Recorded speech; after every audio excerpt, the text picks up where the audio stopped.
और आज की कहानी उसी शामी की कहानी, क्योंकि शामी की कहानी को हर एक को सुनना चाहिए। उसकी वजह ये है कि हम सब की ज़िंदगी में अलग अलग वक्त पर अलग अलग चीज़ें होती हैं। किस्मत भी होता है, कई बार किस्मत साथ नहीं देती, कई बार मौका होता है, कई बार मौका नहीं मिलता। हर पेशे में, सिर्फ क्रिकेट में ही नहीं है। कई लोगों को मौका नहीं मिलता है इसलिए वो कुछ कर नहीं पाते, कई लोगों को मौका मिलता है वो उसको भुना नहीं पाते तो कुछ नहीं कर पाते, कई लोगों को मौका मिलता है और उस मौके को वो फ़ौरन भुना लेते हैं। क्योंकि किस्मत मौका बार बार नहीं देती और किस्मत मौका देने के बाद इंतज़ार भी नहीं करती कि आप उस मौके को कब भुनाएंगे। क्या पता कब किस्मत पलट जाए और वो मौका आपसे वापस ले ले।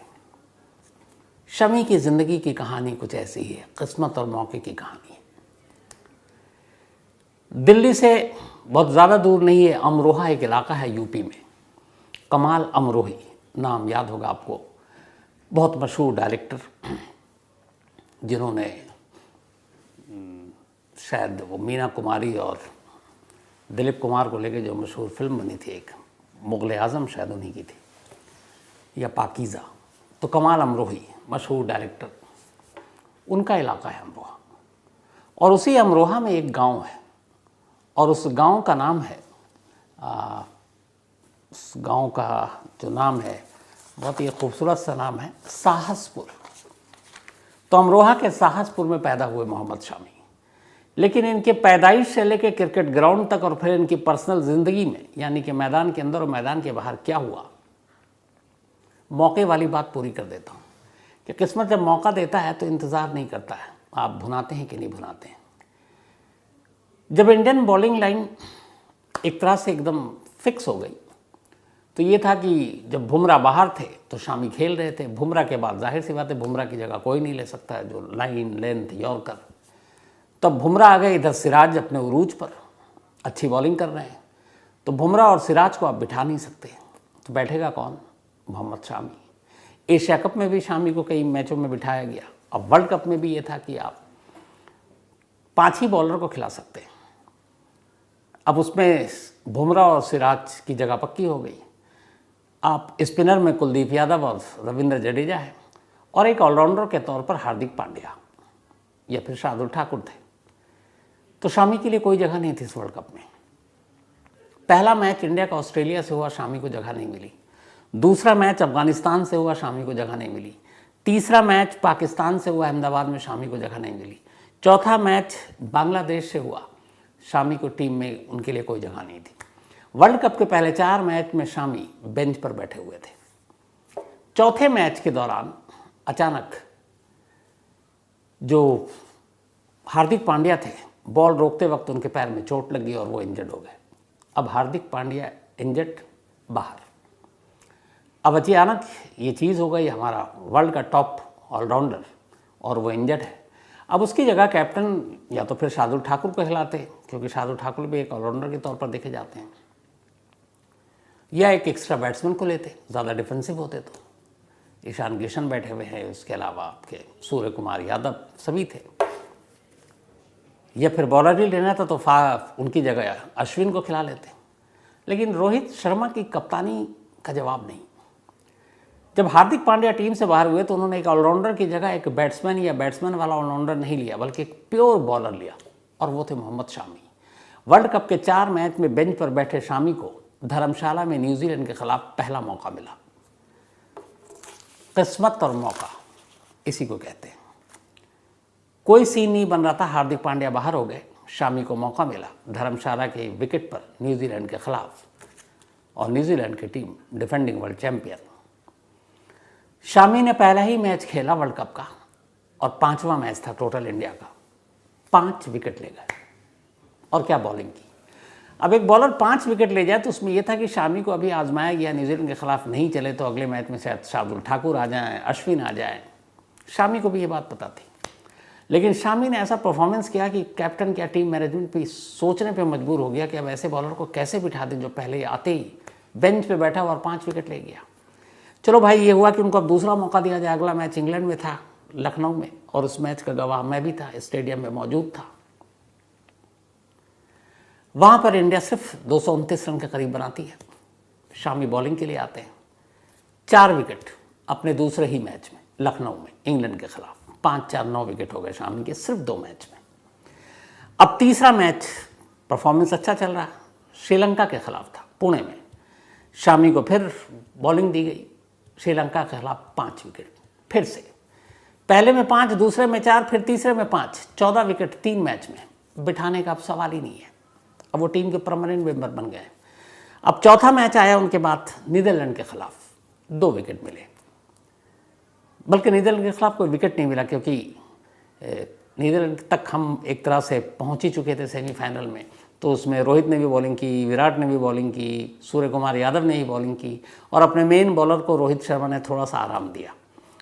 तो पहला मैच था जिसमें शामी को विकेट नहीं मिला। अब उसके बाद नॉकआउट आ गया, सेमीफाइनल मुंबई के वानखेड़े स्टेडियम में कल।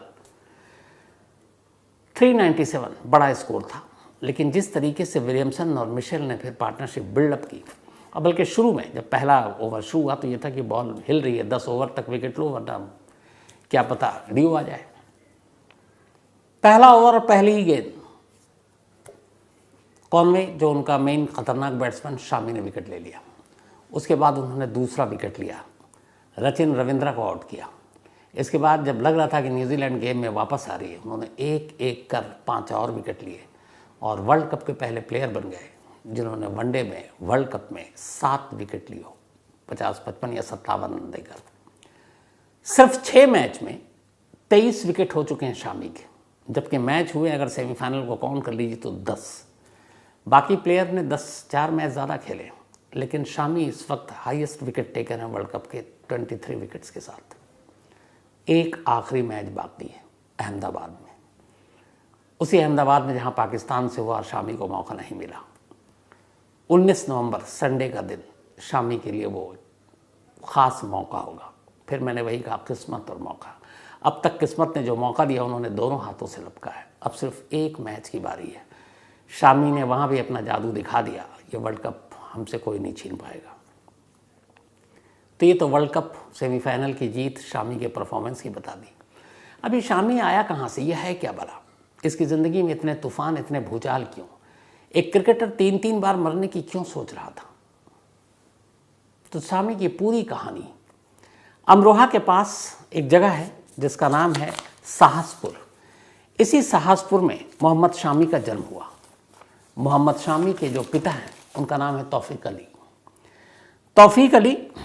तौसीफ अली अपने ज़माने में एक बेहतरीन क्रिकेटर थे, बेहद तेज़ गेंदबाजी करते थे। कहते हैं कि लोग दूर दूर से लोकल मैच गांव में देखने के लिए आते थे, वो डंडे उड़ा देते थे। और ये कहा जाता कि अगर उनको सही गाइडेंस, सही कोचिंग, सही एकेडमी मिलती तो तौसीफ अली इंडिया खेल रहे होते। सपना भी उनका यही था, लेकिन घर की जिम्मेदारियों और मजबूरियों ने उनके सपने के रास्ते में रुकावट डाल दी। तौसीफ अली के घर वालों ने कहा, बेटा कब तक क्रिकेट के पीछे भागोगे, घर परिवार भी है, रोज़गार भी है, और कहाँ हम तुम जैसे गरीबों को मौका मिलेगा। तौसीफ अली ने भी हिम्मत हार ली, बट दिल में मलाल था कि वो एक तेज़ गेंदबाज थे। उनके घर वालों ने शादी कर दी। शादी के बाद रही सही जो उम्मीदें थी, सपने थे क्रिकेटर बनने का, उसने दम तोड़ दिया। अब तौसीफ अली पूरी तरीके से घरेलू ज़िंदगी जीने लगे। शादी के बाद एक एक कर उन्हें 5 बच्चे पैदा हुए। उनमें सबसे छोटा मोहम्मद शामी, जो सपना खुद तौसीफ पूरा नहीं कर पाए थे, वो सपना अपने बच्चों में देखते थे। जब बच्चे पैदा हुए, उनके बेटे, तो उन्होंने सभी को बचपन से ही बल्ला और बॉल थमा दिया हाथ में और ख़ुद ही प्रैक्टिस कराते। खेलने का शौक़ था, खुद खेलते, बच्चों के साथ खेलते, उन्हें प्रैक्टिस कराते, लेकिन इस एम के साथ कि इनमें से जो अच्छा बनेगा इसको क्रिकेटर बनाएंगे।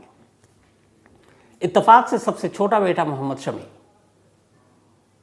उसके अंदर वो गुण था, वो उन्होंने बचपन में भांप लिया। वो खूब दौड़ता, खूब तेज़ गेंद डालने की कोशिश करता। वो अपने लेवल पर जितनी कोचिंग दे सकते थे कोचिंग दी।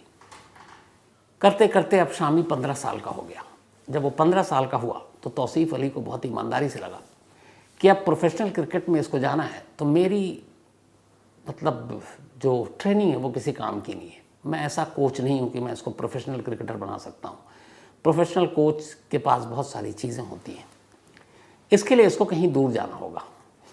फिर उन्होंने फैसला किया कि अमरोहा से करीब 22 किलोमीटर दूर मुरादाबाद है, बर्तनों के लिए बड़ा मशहूर है मुरादाबाद।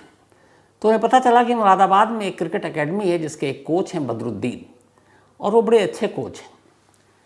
किसी तरीके से उन्होंने उनका पता लिया और शामी 15 साल की उम्र में उसका हाथ पकड़कर मुरादाबाद पहुंच गए और बदरुद्दीन से मुलाकात की और कहा कि मेरा बेटा बहुत तेज़ गेंद फेंकता है, आप इसको अपनी एकेडमी में रख लें, इसको कोचिंग दें।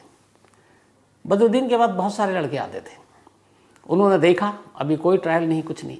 उन्होंने कहा देखो तुम आए हो 22 किलोमीटर दूर से आए, एक तो ये डेली कैसे आएगा, दूसरा मैं तभी इसको अपने पास रखूँगा जब मैं ये देखूँगा कि ये उस लेवल का बॉलर है कि नहीं, इसके अंदर कुछ काबिलियत है कि नहीं, या ऐसे ही नॉर्मल है। क्योंकि फिर ये तुम्हारा भी वक्त बर्बाद होगा, तुम्हारे बेटे का भी वक्त बर्बाद होगा, तुम्हारे पैसे भी बर्बाद होंगे और मेरा भी वक्त बर्बाद होगा। तौसीफ अली तैयार हो गए। उन्होंने कहा आप मेरे बेटे का ट्रायल लीजिए। अब उनकी कोचिंग एकेडमी में बड़े बड़े प्लेयर थे, अच्छे अच्छे एस्टैब्लिश, जो अच्छा क्रिकेट खेल रहे थे, प्रोफेशनल। तौसीफ अली ने पहले जूनियर कुछ बैट्समैन को बुलाया और कहा कि ज़रा इसकी गेम खेलो। मोहम्मद शामी 15 साल का लड़का दौड़ा, बॉल फेंकी, बैट्समैन सन्न रह गया, बॉल इतनी तेज़ी से निकली। तौसीफ के साथ बदरुद्दीन ने देखा, उन्हें लगा कि इसमें कुछ है। फिर उन्होंने और अपने अच्छे बैट्समैन को बुलाया, उसको भी डाला, फिर और बुलाया जो उनके एकेडमी के बेस्ट बैट्समैन थे, फिर उनको कहा बैटिंग करो। वो सब आए। हर एक को मोहम्मद शामी ने परेशान कर दिया, कहीं के तो डंडे उड़ा दिए, यानी विकेट। और जब जब वो बोल्ड करता 15 साल का बच्चा, तब तक उसके चेहरे पे एक अजीब सी खुशी होती। उसको विकेट उड़ता हुआ देखना बड़ा अच्छा लगता था। बदरुद्दीन ने ये बात महसूस कर ली कि हंसता तब है जब ये बोल्ड करता है, कैच, LBW, इसमें इसके ज़्यादा रिएक्शन नहीं होते। उस 15-20 मिनट में मोहम्मद शामी की बॉलिंग देखने के बाद बदरुद्दीन ने कहा कि मैं आपके बेटे को कोचिंग दूंगा। अब इसके बाद मोहम्मद शामी तौसीफ के हाथों से निकलकर बदरुद्दीन तक पहुंच गया। बदरुद्दीन ने अब उसको कोचिंग देनी शुरू की। शर्त ये थी कि यहाँ पाबंदी से आना पड़ेगा, पर उन्हें पता नहीं था कि बदरुद्दीन से भी कहीं ज़्यादा जुनून तो उस लड़के में है। डेली 22 किलोमीटर का सफ़र तय कर शामी अब पहुँचता मुरादाबाद, कोचिंग करता। कई बार ऐसा हुआ कि खुद कोच गायब, लेकिन शामी पाबंदी से पहुँचा। कई ईद बकरीद के मौके आए, वो नमाज़ पढ़ता और फिर मेहमानों से मिलता, फिर निकल जाता। वो भी देख के हैरान कि छुट्टी का दिन है, आज तो छुट्टी कर लो। उसने कहा नहीं। कहते हैं कि अपने पूरे जब तक वो ट्रेनिंग लिया उसने एक दिन की छुट्टी नहीं ली। इसे कहते हैं जुनून। इसके बाद कुछ लोकल मैच होते, बदरुद्दीन शामी को उतार देते, वो खेलता। मैच जब ख़त्म हो जाता तो बदरुद्दीन के पास जाता और कहता कि सर ये मैच जो हो चुका, ये पुरानी गेंद आप मुझे दे दीजिए। तो बदरुद्दीन ने कई बार उसे पुरानी गेंद दे दी कि शायद ये घर जाकर बच्चों के साथ खेलता होगा। बट जब वो बार बार मांगने लगा तो उन्होंने पूछा कि ये तुम पुरानी गेंद ले जाकर करते क्या हो। तब उसने कहा कि सर नई गेंद से तो आप मुझे पूरी ट्रेनिंग दे रहे, मैं स्विंग और रिवर्स स्विंग करना चाहता हूँ। और कहते हैं, उसने कहा कि जो भी मैंने सुना कि स्विंग और रिवर्स स्विंग पुरानी गेंदों से ज़्यादा होता है, तो मैं इसलिए आपसे पुरानी गेंद ले जाकर फिर अपने घर जाता हूँ और अपने गांव में उससे प्रैक्टिस करता हूँ। जब ये सुना तो बदरुद्दीन को बड़े इमोशनल हो गए। उन्होंने कहा चलो अब मैं तुम्हें सिखाऊंगा रिवर्स स्विंग और स्विंग। इसके बाद उन्होंने ये कला भी उसे सिखानी शुरू की। अब लगभग उनकी कोचिंग में वो तैयार हो चुका था। इसके बाद उन्होंने कहा कि अब तुम तैयार हो, अब यूपी ट्रायल का टाइम आया। और उन्होंने कहा कि चलो यूपी में तुमको ट्रायल दिलाते हैं अंडर 19 के लिए, बल्कि अंडर 17 ले गए। ट्रायल हुआ। ट्रायल के दौरान तमाम सिलेक्टर थे वहाँ पर अंडर 19 के लिए। मोहम्मद शामी का भी ट्रायल हुआ और उस ट्रायल के दौरान उसने बहुत सारे डंडे उखाड़ डाले, बहुत स्पीड में गेंदबाजी की। लेकिन सिलेक्टर आए और उन्होंने कहा कि बहुत अच्छा लड़का है, अगले साल ट्राई करना, अगले साल इसको लेकर आना, पक्का ये यूपी अंडर 19 से खेलेगा। बदरुद्दीन समझ गए, क्योंकि इससे पहले भी उनके साथ, उनके बच्चों के साथ कई बार ऐसा हो चुका था। क्रिकेट में पॉलिटिक्स बहुत बड़ा एक ज़ख्म और नासूर की तरह है। बहुत सारे ऐसे बच्चे जिनके माँ बाप बहुत ज़्यादा हैसियत वाले होते हैं, जिनकी पहुँच होती है, पैसे होते हैं, सिलेक्टर्स की जेबें भर देते हैं, उनकी हवस पूरी कर देते हैं और उस चक्कर में टैलेंटेड बच्चे पीछे रह जाते हैं। मोहम्मद शामी के साथ यही हुआ। अंडर 19 में ये कहकर रखने से, उसको सिलेक्ट करने से मना कर दिया कि इस वक्त फास्ट बॉलर है हमारे पास, नेक्स्ट ईयर लेकर आना। बदरुद्दीन मायूस लौटे। उन्होंने तौसीफ़ अली को मायूसी नहीं थी, उन्होंने कहा अभी 19 साल, अगले साल अंडर 19 में ट्रायल हो जाएगा, क्योंकि उम्र उसके साथ थी। लेकिन बदरुद्दीन गहरी सोच में थे, उन्होंने कहा नहीं, अगर आप अगले साल 1 साल फिर मैं इसको ट्रेनिंग दूँ और 1 साल फिर ट्राई करूँ और अगले साल फिर इसको सिलेक्शन के लिए जाऊँगा, इस बात की कोई गारंटी नहीं है कि सिलेक्टर ये कहेगा कि अगले साल आना। उन्होंने कहा उस चक्कर में इस बच्चे की बेशकीमती जो ये साल है ये बर्बाद हो रहा है। तो उन्होंने पूछा फिर क्या उपाय है? तो उन्होंने कहा एक उपाय है, पता नहीं तुम इसको बर्दाश्त कर पाओगे या इसको कैसे कर पाओगे, तुम जानो। बदरुद्दीन ने तौसीफ़ अली से कहा कि आप अपने बेटे शामी को कोलकाता ले जाओ। कोलकाता में बहुत सारे प्रोफेशनल क्लब हैं और उन क्लब में अगर ये खेलेगा तो फिर पक्का है कि अंडर 19, अंडर 22 में इसका सिलेक्शन हो जाएगा, क्योंकि इसमें काबिलियत बहुत है और एक बार इसको अगर अच्छा क्लब मिल गया ये पीछे मुड़कर नहीं देखेगा। तौसीफ़ उनकी बातों से सहमत थे। उन्हें लगा कि ये वही घूम फिर कर साइकिल आ गई कि वो खुद एक तेज़ बॉलर थे और उन्हें अच्छी मतलब प्रोफेशनल क्रिकेट खेलने का मौका नहीं मिला। आज इतने सालों बाद उनके बेटे की शक्ल में वही चुनौती उनके सामने आ गई। अब वो क्या करें? घर में और भी 4 बच्चे हैं, बीवी है, खर्चा है। उन्होंने कहा जो होगा होगा, मैं इससे अपना सपना पूरा करूँगा। तौसीफ़ अली तैयार हो गए। उन्होंने शामी को कोलकाता भेजने का फ़ैसला किया। वो कोलकाता ले गए और उसके बाद वहाँ एक दूर के जानने वाले थे। शामी वहाँ गया, उसने एक छोटा मोटा क्लब ज्वाइन किया। रहने के लिए कोई जगह नहीं थी। पिता उससे, उसके वालिद कहते थे कि जो भी पैसा वैसा होगा मांग लेना, पर उसे घर की भी हालत मालूम थी। कहते हैं वहाँ जाने के कुछ दिन के बाद उसने अपने पिता से, अपने वालिद से पैसे मंगाने बंद कर दिए। उसे लगा कि उसे मालूम था कि उसके फादर उसके लिए कितनी जद्दोजहद कर रहे हैं। घर में और भी भाई है, उनका भी खर्चा है, स्कूल है, कपड़े हैं, फीस है, दवा है। उसने अपने घर वालों से पैसे लेने बंद कर दिए। बताया कि मैं ठीक हूँ। वो कभी रेलवे स्टेशन पर सो जाता, कभी बस अड्डे पर सो जाता और बस क्रिकेट खेलता। बिरयानी खाने का शौक़ था, जो पैसे होते जाकर सस्ती बिरयानी खा लेता।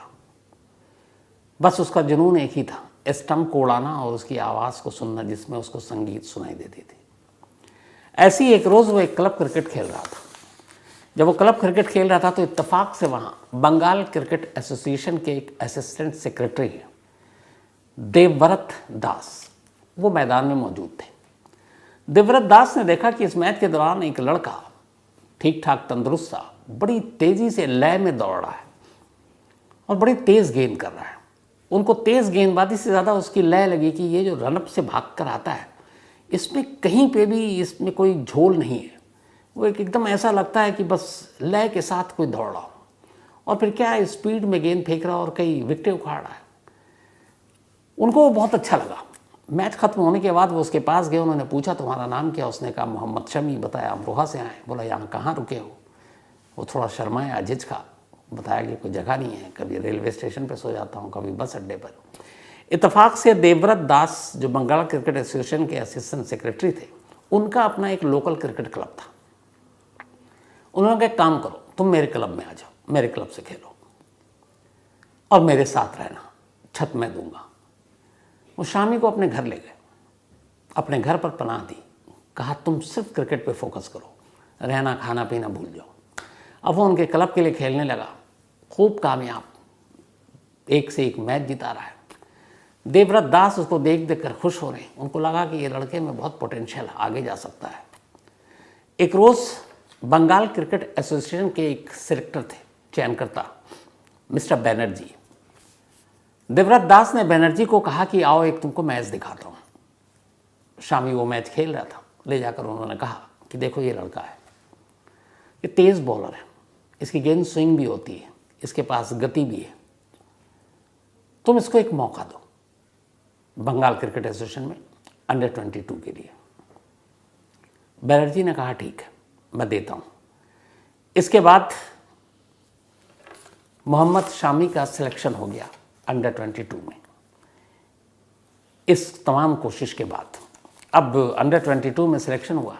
उसके लिए अब शामी को ईडन गार्डन की एंट्री मिल गई, क्योंकि बंगाल टीम का हिस्सा था। जब वो ईडन गार्डन पहुंचा तो वहाँ रणजी प्लेयर सारे प्रैक्टिस करते थे और साथ में प्रैक्टिस करते थे प्रिंस ऑफ कोलकाता, हमारे देश के कामयाब कप्तानों में से एक सौरव गांगुली यानी दादा।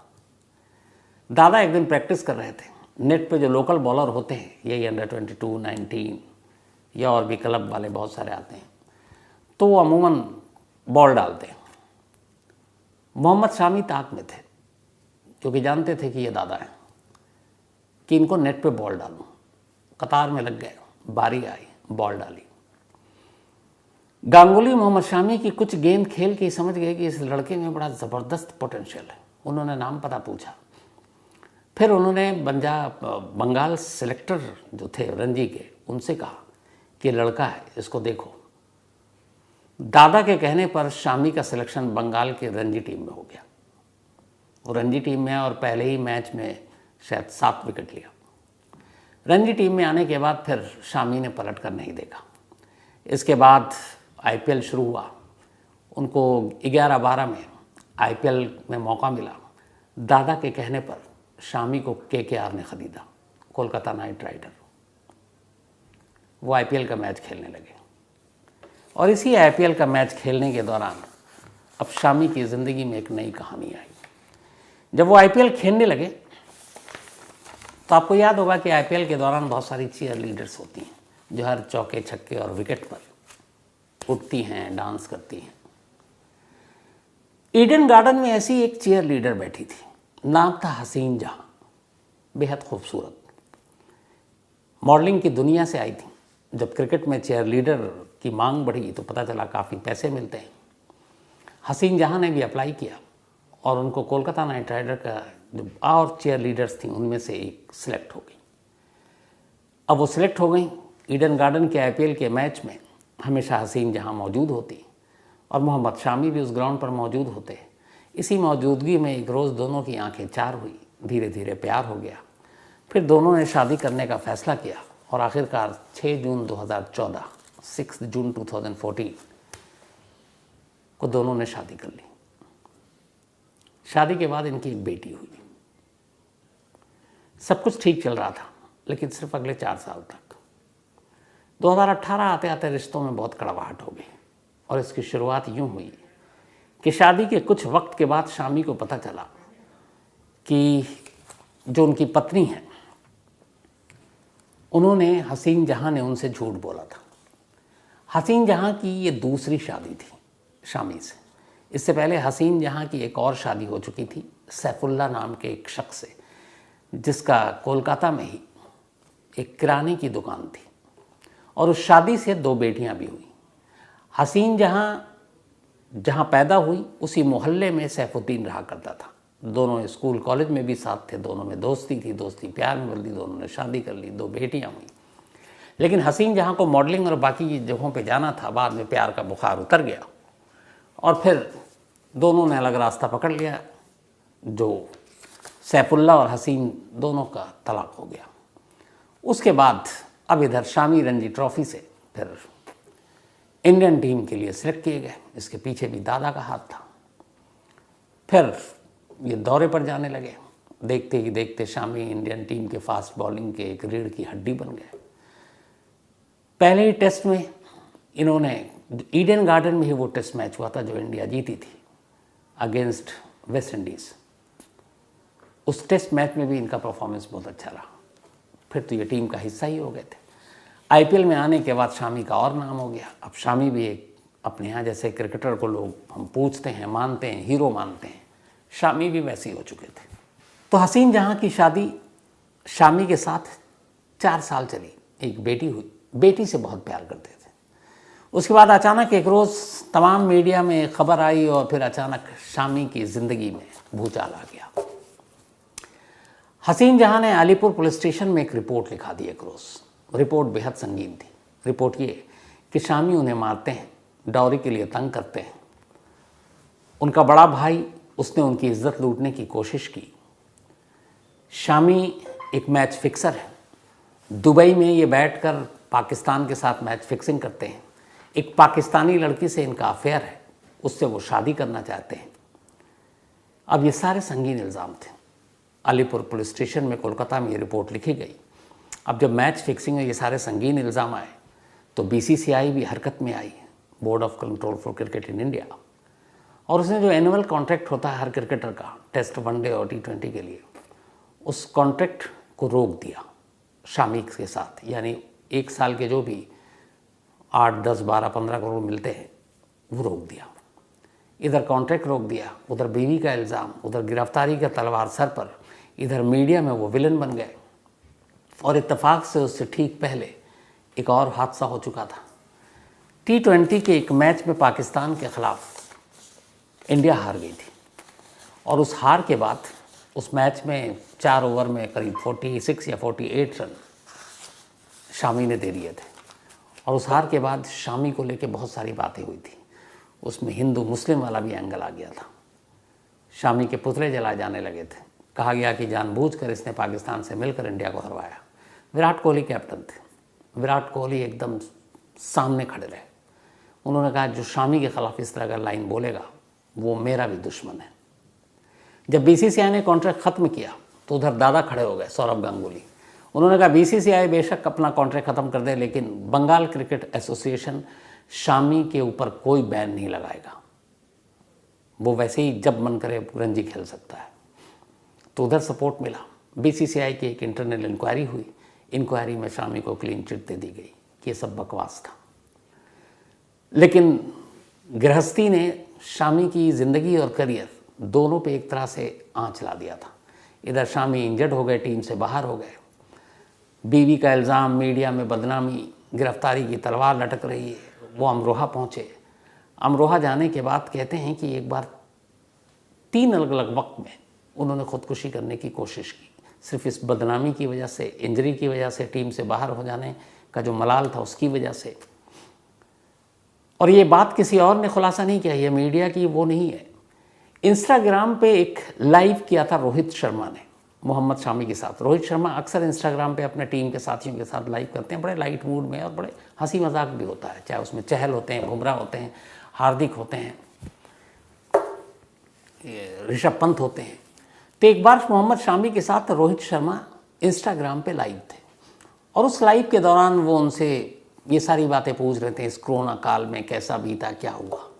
उस दौरान मोहम्मद शामी ने पहली बार खुलासा किया कि मेरी ज़िंदगी में जो तूफ़ान आया था मैदान के बाहर, उसकी वजह से मैं 3 अलग अलग मौक़ों पर मरने की सोच रहा था, लेकिन फिर मेरी फैमिली मेरा सपोर्ट किया और मैंने उस मरने के फ़ैसले को टाल दिया। ये खुलासा खुद शामी ने किया रोहित शर्मा से। इस कोरोना काल में उन्हें मालूम था कि इंजरी के बाद आ रहे हैं, टीम में कंपटीशन बहुत ज़्यादा है। उन्होंने अमरोहा के अपने उस गांव में अपने पैसे से एक पूरा ग्राउंड तैयार किया नेट प्रैक्टिस के लिए। एक उनका और भाई है जिसका नाम कैफ है, मोहम्मद कैफ, वो वाले कैफ नहीं, जो भी बंगाल की टीम में ही उनका सिलेक्शन हुआ है। उसके साथ कोरोना में लॉकडाउन था, पूरी दुनिया बंद थी, लेकिन इस लॉकडाउन में भी मोहम्मद शामी कड़ी मेहनत करते थे अपने उस फार्म हाउस पर, वो जहाँ पे गांव है उनका घर, वहाँ पे बनाया था। और उसी का नतीजा था कि जब लॉकडाउन के बाद, कोरोना के बाद वो टीम में वापस आए तो कहीं ज़्यादा बेहतर बॉलर बनकर आए। अब सवाल ये था यहाँ पर कि 3 बार खुदकुशी करने की कोशिश, और मोहम्मद शामी की ज़िंदगी में भूचाल क्यों आया। वो भी लव मैरिज किया था उन्होंने हसीन जहाँ से। तो उनकी शादी में क्या ऐसी चीज़ थी जिसकी वजह से एक बीवी इतना संगीन इल्ज़ाम लगा रही है कि वो मारते हैं, पीटते हैं, और उनके भाई ने रेप करने की कोशिश की, वो फिक्सर हैं, पाकिस्तानियों से मिले हुए हैं। ऐसी क्या चीज़ थी, इसके इनसाइड स्टोरी क्या थी? हम लोगों ने इसके बारे में हर तरफ से पता करने की कोशिश की। जो सच्चाई सामने आई वो बड़ी आम सी चीज़ थी। शायद हर तीसरे चौथे घर में ये कहानी होती है।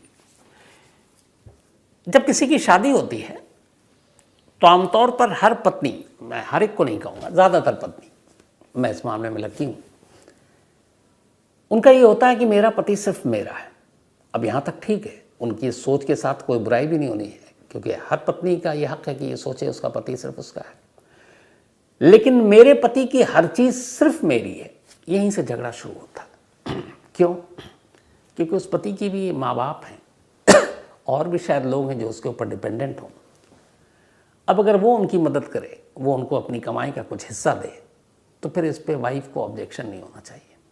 और यहीं से लड़ाई शुरू हुई हसीन जहां और शामी की।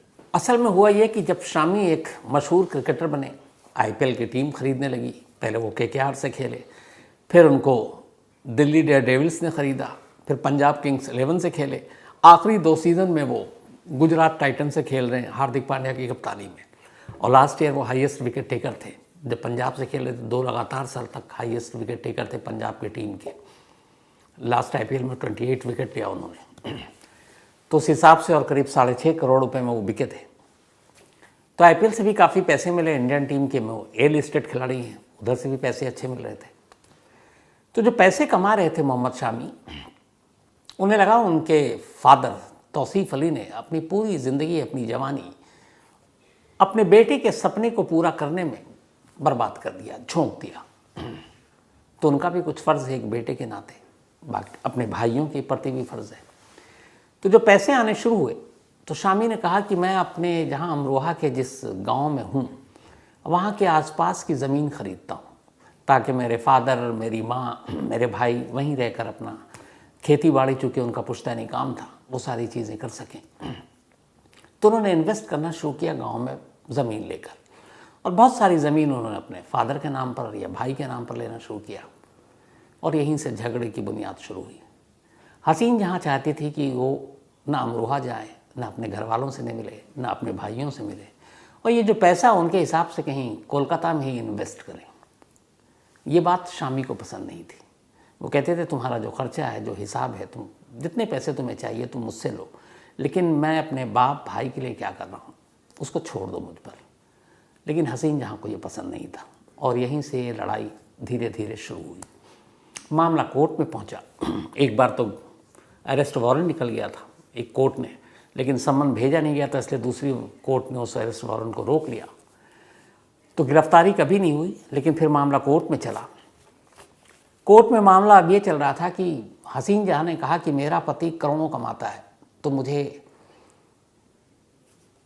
मतलब वो होता है ना, महीने का खर्चा दिया जाए। तो उन्होंने मांग की हर महीने 10 लाख रुपए दे मोहम्मद शामी। उनके वकील ने कहा था कि उस वक्त कि इसके 1 साल की कमाई करीब 7 करोड़ रुपए है शामी की, तो उनके लिए 7 करोड़ में से 10 लाख कुछ नहीं है। लेकिन शामी की वकील ने कोर्ट में यह दलील दी कि हसीन जहाँ खुद भी मॉडलिंग करती हैं, कमाती हैं, तो ऐसा नहीं है कि उनकी मतलब मजबूर है, और वो अपनी बेटी के लिए बहुत कुछ करते रहते हैं। बेटी से बहुत प्यार है शामी को, लेकिन एक शिकायत भी है कि बेटी से उनकी बीवी मिलने कम देती है। तो 10 लाख का गुजारा भत्ता मांगा, लेकिन अभी कोर्ट ने फैसला सुनाया है 2023 में ही, और कोर्ट ने कहा कि मोहम्मद शामी हर महीने 1,30,000 रुपये हसीन जहाँ को देंगे।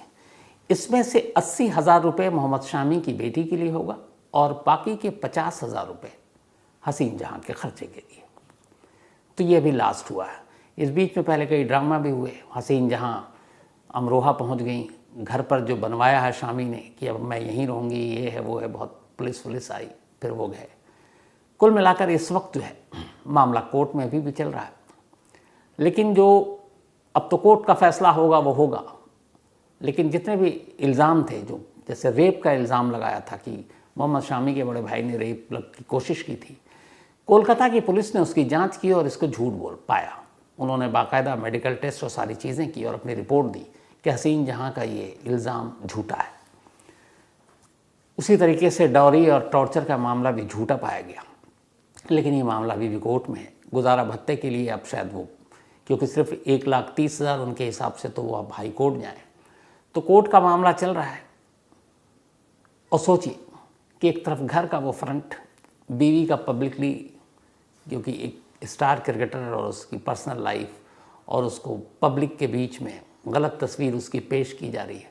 ऐसा शख्स ज़हनी तौर पर क्या उस पर गुजरती होगी।